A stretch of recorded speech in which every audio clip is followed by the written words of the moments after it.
Hello guys, मेरा नाम संदीप है और welcome to my channel effective Sandeep. और आज स्वतंत्रता दिवस है। स्वतंत्रता दिवस की हार्दिक बधाइयाँ आप सभी को।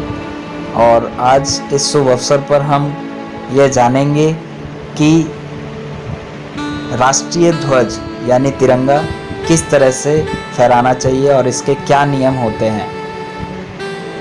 जैसा कि हम लोग नागरिक हैं हिंदुस्तान के, और नागरिक होने के साथ साथ हमें फ्रीडम है झंडे को फहराने की, परंतु उस फ्रीडम को सही से यूज़ करना ये भी हमारा फ़र्ज़ है, और तिरंगे को सही ढंग से फहराना ये हमारी जिम्मेदारी बनती है।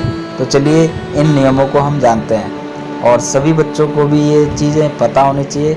इवन जितने भी राष्ट्र में जितने भी हमारे स्कूल, संस्थान और शैक्षिक चीज़ें हैं, उन सभी को इन सब का ज्ञान होना चाहिए। तो चलिए आज हम सीखेंगे कि तिरंगा फहराने से संबंधित नियम। सबसे पहले मैं बताना चाहूँगा कि भारतीय राष्ट्रीय झंडे का प्रदर्शन, प्रतीक और नाम अनुचित प्रयोग का निवारण अधिनियम यानी 1950 में है। राष्ट्रीय गौरव अपमान निवारण अधिनियम 1971 के उपबंधों से नियंत्रित होता है, अर्थात कि इनके नियम हमारे लॉ में 1950 अधिनियम में पाए जाते हैं कि ये हमारे प्रतीक हैं। ओके। और राष्ट्रीय गौरव अपमान निवारण अधिनियम यानी कि अगर हम इनका अपमान करते हैं झंडों का, यानी कि हमारे जो तिरंगा है इसका अपमान करते हैं, तो इसके लिए भी उपबंध है हमारे लिए नियंत्रित करने के लिए। हमें इसमें सज़ा भी हो सकती है, और इसका अगर हम गलत उपयोग करते हैं तो चलिए जानते हैं वन बाय वन कि किस तरह से भारतीय ध्वज संहिता 2002 में इन सभी नियमों, रिवाजों, औपचारिकताओं और निर्देशों को एक साथ लाने का प्रयास किया गया है। 2002 यानी कि अभी, और इसमें काफ़ी बदलाव किया गया है। चलिए जानते हैं। स्कूल के विद्यार्थी खड़े होकर एक खुला वर्गाकार बनाएंगे। इस वर्ग में 3 तरफ विद्यार्थी खड़े होंगे और चौथी तरफ बीच में झंडा होगा। शैक्षिक संस्थानों में सही तरीके से झंडे को फहराने के लिए निम्न बातों का ध्यान रखना जाना चाहिए। प्रधानाध्यापक या झंडे को फहराने वाला गणमान्य व्यक्ति और मुख्य छात्र झंडे के 3 कदम पीछे खड़े होंगे। छात्र 10-10 छात्रों के दल में या अधिक संख्या होने पर अधिक संख्या में लाइन में खड़े होंगे, और वे एक दल के पीछे दूसरे दल के क्रम में खड़े होंगे। कक्षा का मॉनिटर अपनी कक्षा की पहली पंक्ति की दाईं ओर खड़ा होगा, और कक्षा अध्यापक अपनी कक्षा की अंतिम पंक्ति से 3 कदम पीछे बीच में खड़ा होगा। कक्षाएं वर्गाकार आकार में इस प्रकार खड़ी होंगी कि सबसे बड़ी कक्षा सबसे दाईं ओर रहेगी, और उसके बाद वरिष्ठता क्रम से अन्य कक्षाएं खड़ी होंगी।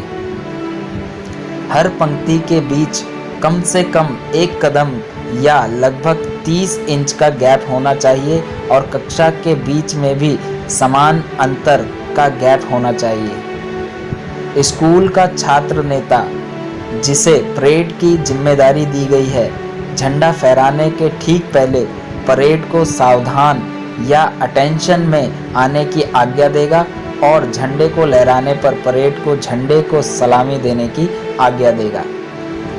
परेड कुछ देर तक सलामी की अवस्था में रहेगी, और फिर कमान आने पर सावधान की अवस्था में आ जाएगी। जब हर कक्षा तैयार हो जाए तो हर कक्षा का मॉनिटर आगे बढ़कर स्कूल के चुने हुए छात्र नेता का अभिवादन करेगा। जब सभी कक्षाएं तैयार हो जाएं तो स्कूल का छात्र नेता प्रधानाध्यापक की ओर बढ़कर उनका अभिवादन करेगा, और प्रधानाध्यापक अभिवादन का उत्तर देगा। इसके बाद मुख्य अतिथि, यदि प्रधानाध्यापक के अलावा कोई और है, द्वारा झंडा फहराया जाएगा। झंडे को सलामी देने के बाद राष्ट्रगान होगा। ध्यान रहे कि राष्ट्रगान के दौरान परेड सावधान की अवस्था में रहेगी। यदि किसी मौके पर शपथ ली जानी है तो राष्ट्रगान के बाद प्रधानाध्यापक शपथ को पढ़ेंगे और सभी बच्चे अपना दायां हाथ ऊपर उठाकर उसको दोहराएंगे। राष्ट्रीय झंडे का निर्माण हाथ से काते गए और हाथ से बुने गए धागे या ऊन या सिल्क या खादी के कपड़े का बना हुआ होना चाहिए। राष्ट्रीय झंडे का आकार आयताकार होगा। झंडे की लंबाई और चौड़ाई ऊंचाई का अनुपात 3:2 होगा। भारतीय झंडे को अन्य झंडे या झंडों के साथ एक ही ध्वज दंड से नहीं फहराया जाना चाहिए, अर्थात भारतीय झंडे का ध्वज दंड अलग होना चाहिए। जनता द्वारा राष्ट्रीय सांस्कृतिक अवसरों पर कागज के बने झंडों को फहराया जा सकता है, लेकिन ऐसे झंडों को जमीन पर नहीं फेंका जाना चाहिए और उनका सम्मान पूर्वक निपटान कर दिया जाना चाहिए। झंडे को वाहन, रेलगाड़ी, नाव, वायुयान की छत इत्यादि को ढकने के काम में इस्तेमाल नहीं किया जाना चाहिए। झंडे का प्रयोग किसी वर्दी या पोशाक में नहीं किया जाएगा। ना ही झंडे को रुमाल, तकियों या किसी अन्य ड्रेस पर मुद्रित किया जाएगा। किसी व्यक्ति या वस्तु को सलामी देने के लिए झंडे को नहीं झुकाया जाएगा।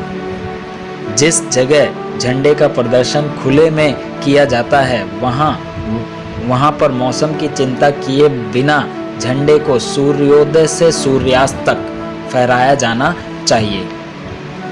भारतीय नागरिक अब रात में भी राष्ट्रीय तिरंगा फहरा सकते हैं। इसके लिए शर्त होगी कि झंडे का पोल इतना लंबा हो कि झंडा दूर से ही दिखाई दे और झंडा खुद भी चमके। भारत का राष्ट्रीय ध्वज हमारे राष्ट्रीय गौरव का प्रतीक है। भारतीय राष्ट्रीय ध्वज भारत की जनता को एहसास दिलाता है कि वे एक संप्रभु देश के नागरिक हैं। हर व्यक्ति को अपने वाहन पर राष्ट्रीय ध्वज फहराने की अनुमति नहीं है। हमारे देश में केवल कुछ गणमान्य व्यक्तियों को ही ऐसा करने की अनुमति है। तो चलिए देखते हैं वे कौन से लोग हैं। भारत ध्वज संहिता 2002 में उन गणमान्य व्यक्तियों को सूचीबद्ध किया गया है जो कि अपने वाहनों पर राष्ट्रीय ध्वज फहरा सकते हैं। तो देखते हैं कौन है। पहला है भारत के राष्ट्रपति, दूसरा भारत के उपराष्ट्रपति, तीसरा गवर्नर और लेफ्टिनेंट गवर्नर्स, चौथा विदेशों में भारतीय मिशन के प्रमुख, पांचवा है प्रधानमंत्री और अन्य कैबिनेट मंत्री, छठा संघ के राज्य मंत्री और उप मंत्री, सातवां राज्य का मुख्यमंत्री और राज्य और संघ शासित देशों के अन्य कैबिनेट मंत्री, राज्य सरकार के राज्य मंत्री और राज्यों और केंद्र शासित देशों के उप मंत्री। नौवां है लोकसभा के अध्यक्ष, 10वां राज्यसभा के उप सभापति, 11 लोकसभा के उपाध्यक्ष, 12 राज्यों में विधान परिषदों के अध्यक्ष, राज्यों और केंद्र शासित देशों के विधान सभाओं के अध्यक्ष, 14 राज्यों विधान परिषदों के उपाध्यक्ष, राज्यों और केंद्र शासित देशों में विधानसभा के उपाध्यक्ष, भारत के मुख्य न्यायाधीश, सुप्रीम कोर्ट के न्यायाधीश, उच्च न्यायालयों के मुख्य न्यायाधीश, उच्च न्यायालयों के न्यायाधीश।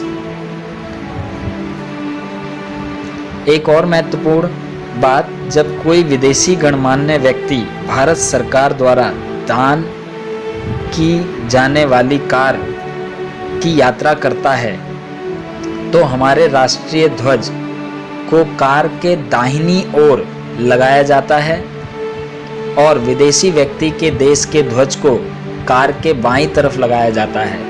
ये जानकारी बहुत ही महत्वपूर्ण है हर एक नागरिक के लिए और इस स्वतंत्रता दिवस पर बहुत अच्छी बातें आपने सीखी और आशा करता हूँ कि ये वीडियो आपको पसंद आई होगी। और वीडियो अगर पसंद आई हो तो प्लीज़ एक बार लाइक, शेयर और सब्सक्राइब ज़रूर कर दीजिएगा।